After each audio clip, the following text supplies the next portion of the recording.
오늘 우리 함께 은혜 나눌 말씀은 신약성경 누가복음 9장 51절입니다. 신약성경 누가복음 9장 51절 말씀입니다. 제가 봉독해 드리겠습니다.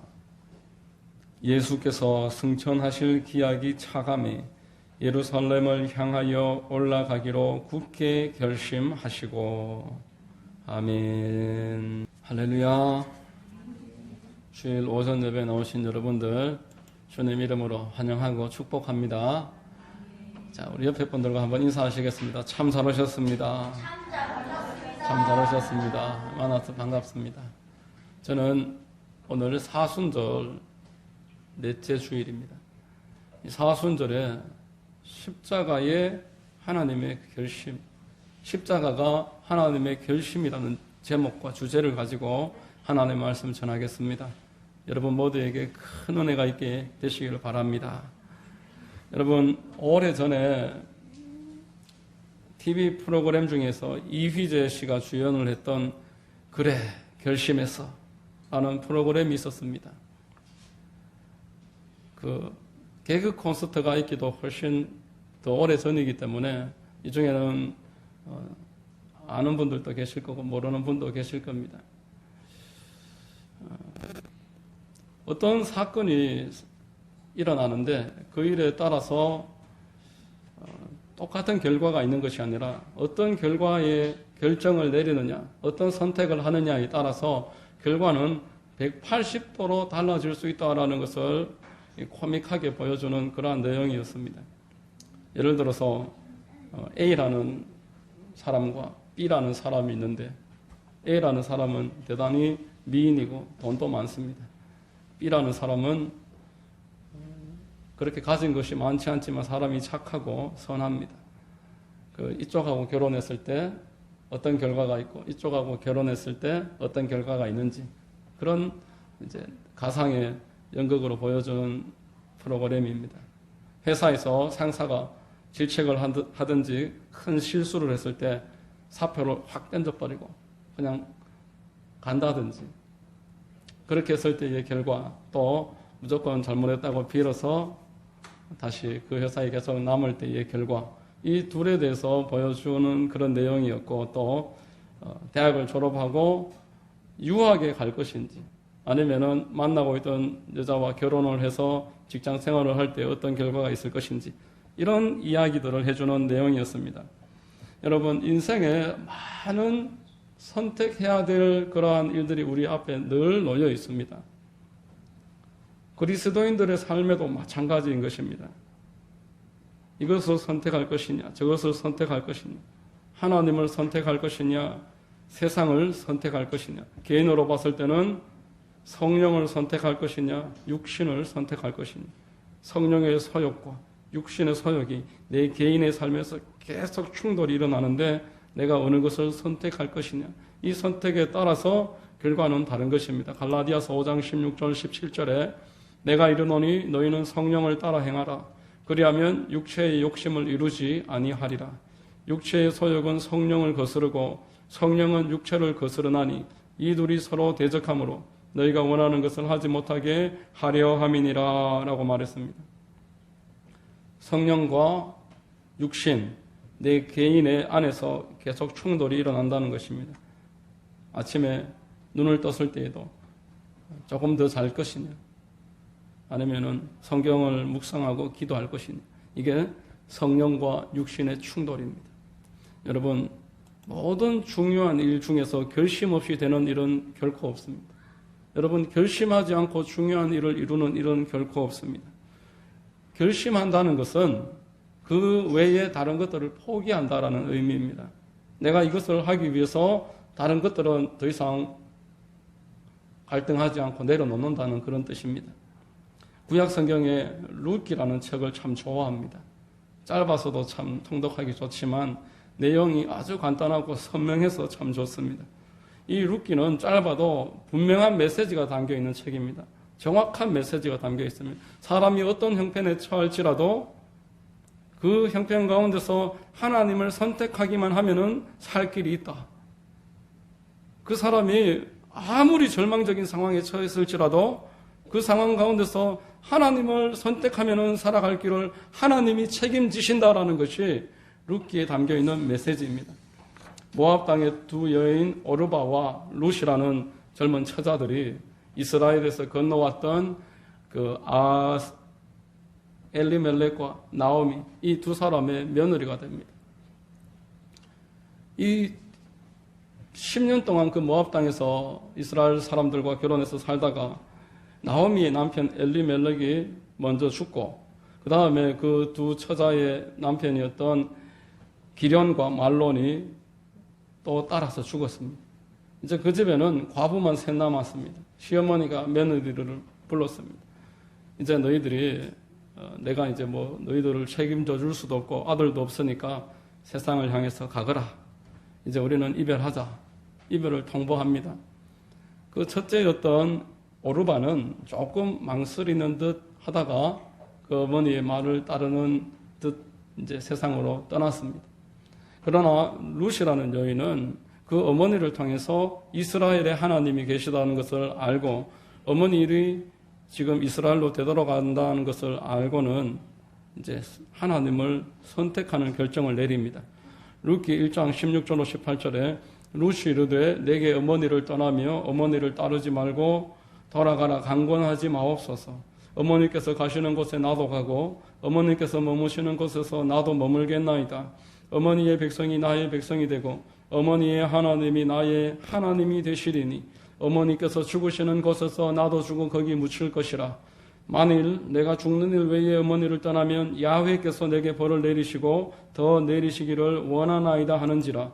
나오미가 룻이 자기와 함께 가기로 굳게 결심함을 보고 그에게 말하기를 그치니라.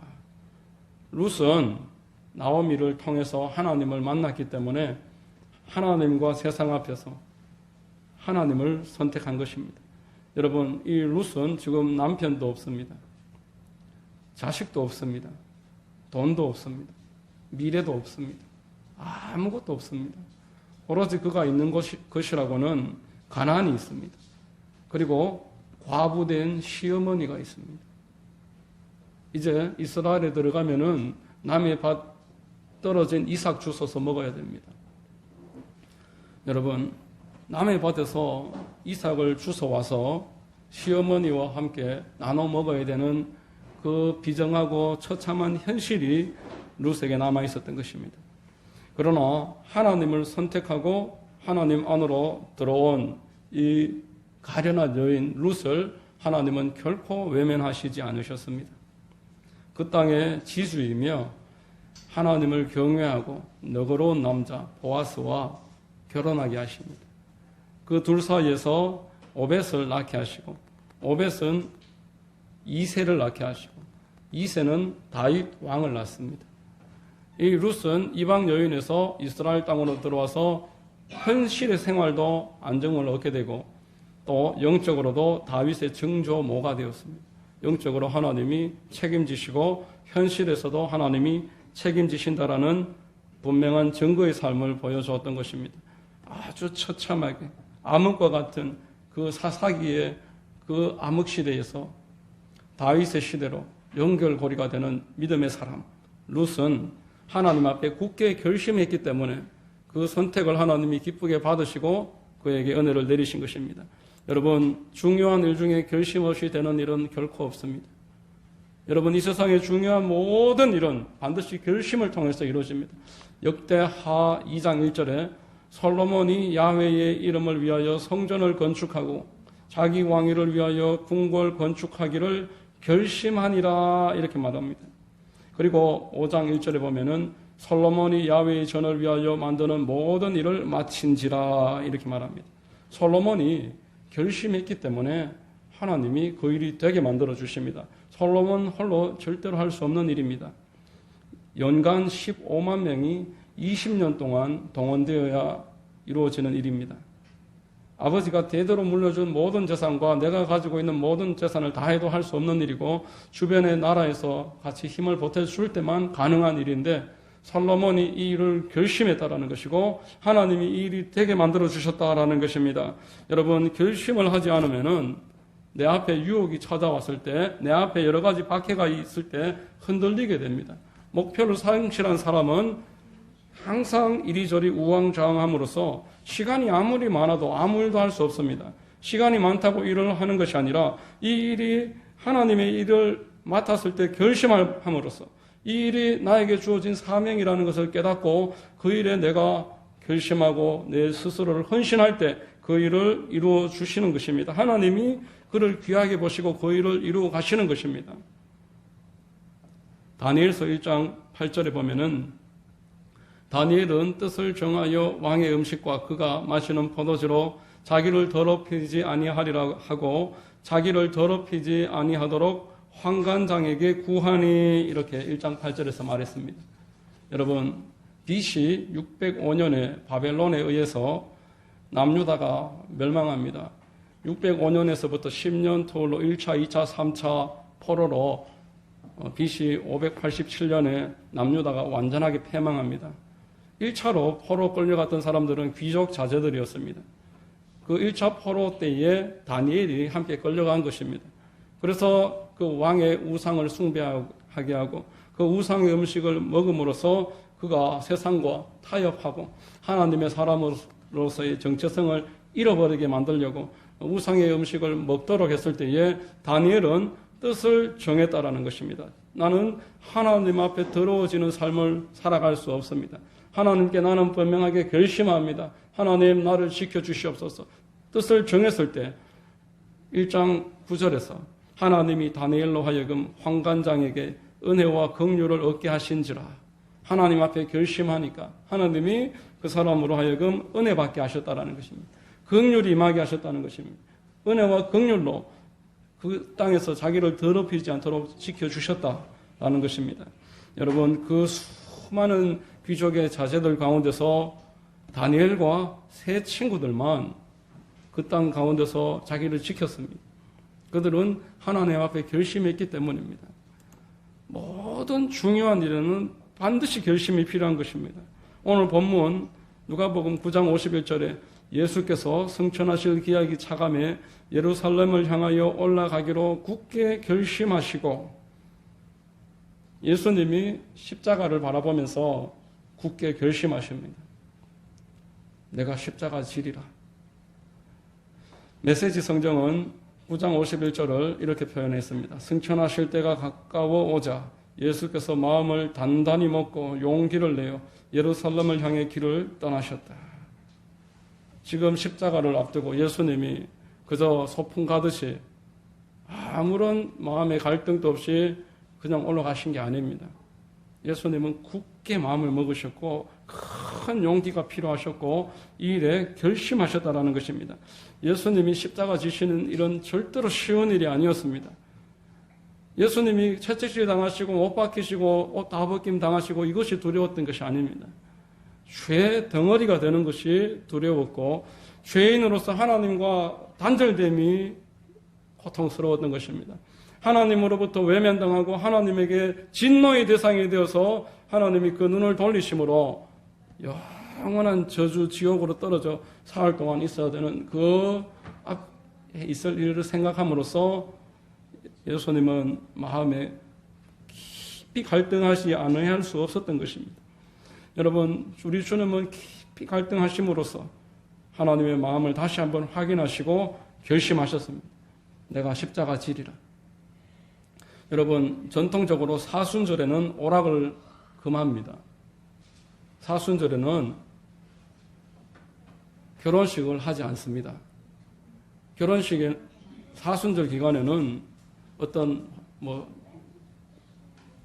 환갑이라든지 이런 잔치를 하지 않는 것이 기독교의 깊은 전통입니다. 왜냐하면은 1년에 농사가 우리 봄에 씨 뿌릴 때 달려있는 것처럼 우리 1년의 신앙생활이 이 사순절에 달려 있습니다.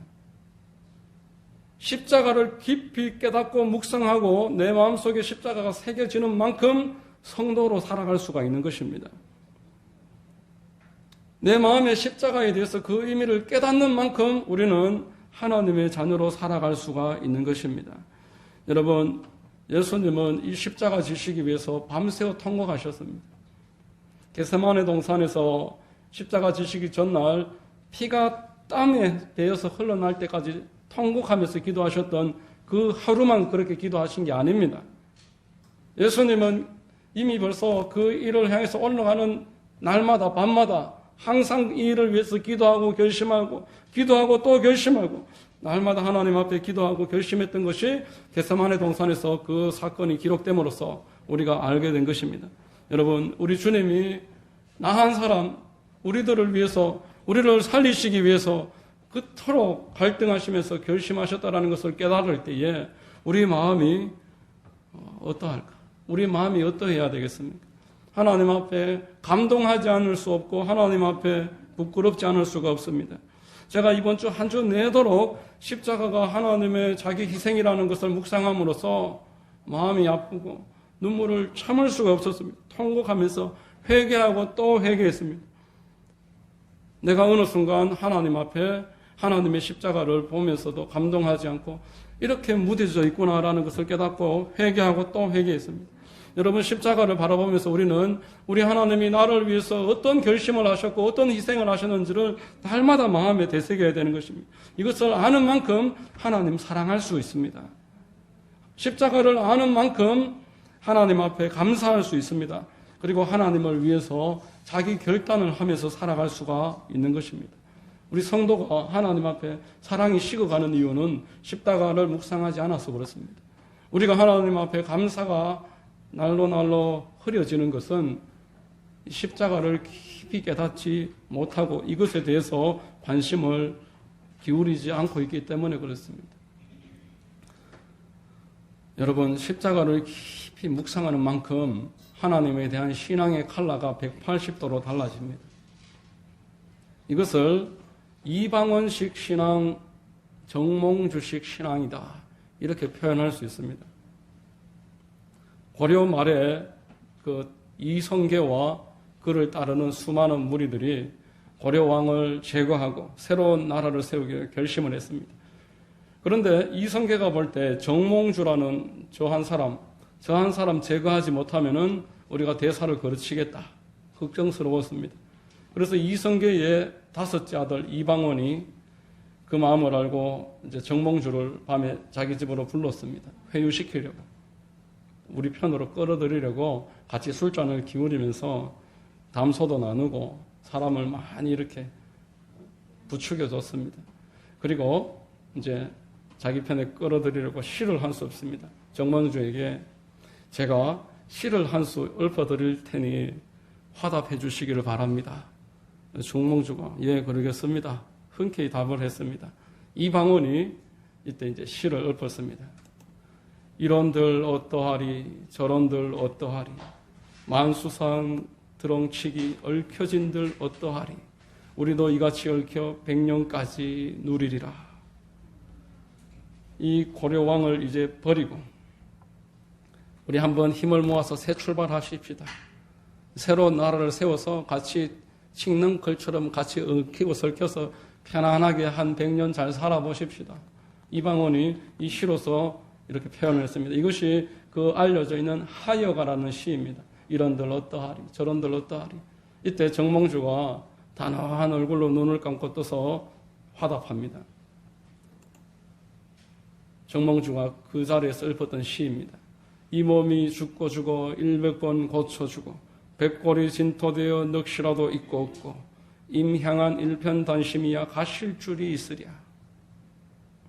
우리 같이 타협하십시다 했을 때 정몽주는 내가 죽고 또 죽고 100번 고쳐 죽더라도 임향한 일편단심을 내가 버릴 수 없도다. 우리 왕을 내가 버리고 다른 왕을 다시 얻을 수 없도다. 이것을 정몽주의 단심가라 그렇게 표현합니다. 여러분, 정몽주는 이날 돌아가는 길에 이방원이 보낸 자객에 의해서 피살당합니다. 제가 한 주 내도록 십자가를 묵상하면서 회개하고 눈물을 흘리지 않을 수 없었던 이유는 내가 우리 주님에 대한 처음에 그 첫사랑을 잃어버리고 내가 하나님 앞에 이렇게 단심가를 불러드리지는 못할지언정 지금 혹여라도 하여가를 불러드리고 있는 것은 아닌가. 하나님 앞에 내가 죽고 또 죽더라도 하나님을 대한 충절을 버리지 않겠습니다 라고 고백하지는 못할지언정 이런들 어떠하리 저런들 어떠하리 하나님 말씀대로 살면 또 어떻고 못 살면 또 어떠하리 그런 생각으로 살아가고 있는 것은 아닐까. 우리 주님 십자가 지고 올라가시는데 뒤따르던 제자들은 우리가 올라가면 누가 우의정되고 누가 좌의정되고 누가 영의정되고 우리가 누가 더 높아지고 누가 더 출세할 것인지 그 이야기를 하면서 따라갔습니다. 우리 주님 십자가 결심하면서 올라가실 때에 따라가던 제자들은 뒤에서 하여가를 불러 들었다는 것입니다. 여러분, 신앙에 두 갈래 길이 있다고 말했습니다. 정몽주식 신앙과 이방원식 신앙입니다. 이방원식 신앙은 늘 하나님께 하여가를 불러드립니다. 주일 좀 지키면 어떻고 안 지키면 좀 어떤 기도하고 전도하는 일 하면 어떻고 안 하면 또 어떤 하나님 말씀대로 살면 뭐하고 안 살면 뭐 어떠냐. 이게 하여가 신앙입니다. 우리 주님이 십자가 짊어지시면서 나를 위해서 어떤 결심하시고 어떤 통곡하시면서 어떤 피눈물을 흘리셨는지를 망각하고 지내기 때문에 이런 하여가 신앙이 일어나는 것입니다. 반대로 정몽주 신앙은 하나님 앞에 단심가를 불러드리는 신앙입니다. 이 몸이 죽고 주고 100번 고쳐주고 백골이 진토되어 넋이라도 있고 없고 임향한 일편단심이여 가실 줄이 있으랴 단심가를 날마다 불러드리는 것입니다. 여러분 일제시대의 옥중 성도를 여러분 아십니까? 하나님 앞에 충성을 다짐하면서 순교의 이슬이 되었던 옥중 성도를 아십니까? 신사참배하지 않는 이유로 수많은 성도들이 옥중에서 죽임을 당했습니다. 특별히 일사각오로 알려진 주기철 목사님. 제가 매주 월요일 어린이 전도협회로 집사람 데려다주고 저는 무악산 기도원에 올라가는데 무악산 기도원에 올라가다 보면은 이제 정상에 십자봉 올라가는 길이라고 팻말이 있습니다. 올라가 보면은 주기철 목사님 철야기도 하신 장소라면서 팻말이 붙어 있습니다. 주기철 목사님은 성도들에게 신사참배는 우상숭배다라고 분명하게 가르치시고 끌려가셔서 1939년도에 끌려가셔서 옥중에서 5년 동안 계시다가 해방되기 1년 전에 1944년 4월에 옥사하셨습니다. 순교하셨습니다. 주기철 목사님의 그 손자가 지금 인천에서 목회를 하고 있습니다.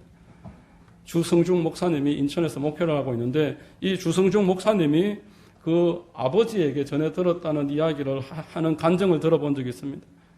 아버지 데리고 가라고 귀신 찾아가라고 연락을 받아서 엄마하고 쫓아갔더니만 하얀 천으로 아버지를 덮어서 그 철문으로 내시는데 손이 밖으로 떨어져 있는데 손인지 발인지 구분을 할 수 없더라는 것입니다. 손톱 다 빠져 있고 평양에 그 손 꽁꽁 얼어서 다 부러터서 퉁퉁 부러터져서 손인지 발인지 구분을 할 수 없었다. 이듬해 해방되고 풀려난 사람들의 말에 의하면은 하루에 주먹밥 하나 먹으라고 주는데 나중에는 말 안 듣는다고 신사참배 안 한다고 모래 섞어서 주더랍니다. 그래도 하도 배고 고프니까 사람들 서로 먹으려고 막 다툴 때에 주기철 목사님은 그걸 반 나눠서 사람들을 주고 그렇게 해서 하셨다라는 이야기가 있습니다. 여러분 주기철 목사님이 1939년도에 마지막 그 감옥에 끌려가시기 직전에 이 설교하면 끌려간다는 거 알고 순사들이 있는 자리에서 일사각오라는 설교를 했습니다. 5가지 갈래의 설교인데 그 중에 한 갈래가 그 내용이 이렇습니다. 나의 사랑하는 교우 여러분, 그리스도의 사람은 살아도 그리스도인답게 살고 죽어도 그리스도인답게 죽어야 합니다. 죽음이 무서워 예수를 저버리지 마시오. 불의 꽃과 같이 시들어 떨어지는 육체의 죽음을 아끼다가 지옥에 떨어지면 그 안이 두렵습니까? 한번 죽어 영원한 천국의 복락이 그 안이 즐겁습니까? 이 주기철 목사가 죽는다고 슬퍼하지 마시오. 나는 내 주님 외에 다른 신 앞에 무릎을 꿇고는 살 수 없습니다. 더럽게 사는 것보다 차라리 죽고도 죽어 주님을 향한 정절을 지키려 합니다. 주님은 나를 위하여 십자가 지셨습니다. 주님은 최후의 피 한 방울까지도 다 쏟으셨습니다.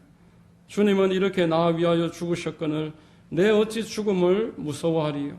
내게는 일사각오가 있을 뿐입니다. 이렇게 5달락으로 설교하시고 그 자리에서 끌려가셔서 5년 동안 옥고 치르시고 해방되기 1년 전에 순교하셨습니다. 여러분, 이 성도들을 누가 단심가를 부르게 했겠습니까? 이들이 무엇 때문에 주님 앞에 이런 단심가를 부르면서 살아갔겠습니까? 이들이 체험한 십자가입니다. 우리 주님이 나를 위해서 어떤 결심을 하셨고 어떻게 피눈물을 흘리셨고 어떤 마음으로 십자가를 직접 붙잡으셨는지를 마음으로 깨달았던 성도들은 내가 100번 다시 죽더라도 일편단심 저버릴 수 있으랴. 세상의 저 충신들도 왕을 위해서 일사각오로 일편단심을 고백하면서 목숨을 아끼지 않는데 내가 이 땅에 내 육신의 일락을 누리기 위해서 우리 주님 앞에 어떻게 하여가를 불러드릴 수 있겠느냐. 이 마음으로 이들은 형장의 이슬이 되었다라는 것입니다. 여러분, 누가 이들을 어리석다라고 말할 수 있겠습니까? 적당하게 타협하며 살지 뭐 그렇게 하면서 살아가느냐. 그러나 여러분, 단신과 부르면서 형장의 이슬 되었던 순교자들이야말로 이 세상에 가장 복 있는 사람들입니다. 이들은 하늘나라에서 우리 주님과 가장 가까이에서 영생을 누리면서 빛나는 하늘의 별과 같이 빛나게 되는 것입니다. 여러분, 주님을 위해 정절을 지키지 못하고 세상에 현혹되어서 하여가 부르면서 살아가는 사람들은 신앙이라는 허울은 쓰고 있을지언정 마귀의 인도를 받고 있는 것입니다. 만일 더 늦기 전에 회개하지 않으면 지옥을 피할 길이 없습니다. 우리 주님은 회개하라, 천국이 가까이 왔다 분명하게 선언하셨습니다. 성도 앞에는 천국과 지옥의 갈림길이 늘 있다라는 것입니다. 여러분, 이것이 우리의 실상입니다. 주님을 향해서 살아서 회개하지 않는 사람은 천국을 얻지 못합니다. 이 땅에서 마귀의 인도를 받다가 그 마지막 끝에 우리 주님을 만난다, 그런 일은 있을 수가 없는 것입니다. 주님은 성도들에게 좁은 길을 걸으라 하셨습니다. 좁은 길을 결심하셨던 우리 주님은 성도들에게 좁은 길을 걸어야 한다라고 분명하게 말씀하십니다. 마태복음 7장 13절로 14절에 좁은 문으로 들어가라. 멸망으로 인도하는 문은 크고 그 길이 넓어 그리로 들어가는 자가 많고 생명으로 인도하는 문은 좁고 길이 협착하여 찾는 자가 적음이라. 그러나 그 길 끝에는 우리 주님 기다리고 계십니다. 우리 주님이 두 팔 버리고 잘하였도다. 착하고 충성된 종아, 안아주시고 눈물 닦아주시고 영원히 빛과 같이 하나님 앞에 왕같은 제사장으로서 삶을 예비해 놓으신 줄로 믿으시기를 바랍니다. 여러분, 세상 사람들이 다니는 길은 넓고 편리하고 행복해 보이지만 그 끝에 주님 계시지 않습니다. 이제라도 늦지 않았습니다. 되돌리셔야 하고 회개하셔야 합니다. 주님 앞에 방향을 바꾸실 것을 결단하십시오. 하나님 앞에 스스로의 방향을 이제는 내가 돌리겠다고 다짐하시고 결단하십시오. 이 사순절 기간에 우리가 십자가를 묵상해야 되는 이유는 이 십자가의 마음에 새기는 만큼 내가 성도인 것입니다. 성도의 삶을 살아가는 것입니다. 이 길 끝에 주님이 기다리고 계시고 그 길을 가는 과정에 주님이 늘 도와주시고 모든 일을 합력해서 선으로 만들어 주시는 것을 믿으시기를 바랍니다. 여러분, 이 사순절에 십자가가 감격이 되시기를 바랍니다. 어제 설교를 준비하다 통곡을 몇 번을 했는지 알 수 없습니다.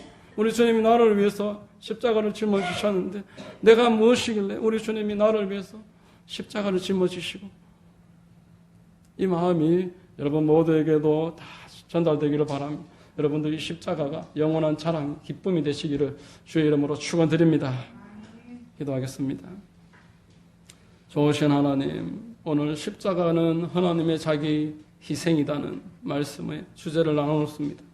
우리 하나님, 십자가는 하나님이 나를 사랑하신다는 증거요, 내가 영원한 복받은 사람이라는 것을 알려주는 표식임을 다시 한번 깨닫습니다. 우리 모두가 십자가를 자랑하면서 살아가게 하시고 하나님 보여주신 본대로 십자가의 길을 결심하게 하시고 그 길 끝에는 영원한 복락이 있음을 날마다 믿고 살아갈 수 있도록 인도하여 주시옵소서. 모든 말씀을 믿사오니 예수님의 이름으로 기도드립니다. 아멘.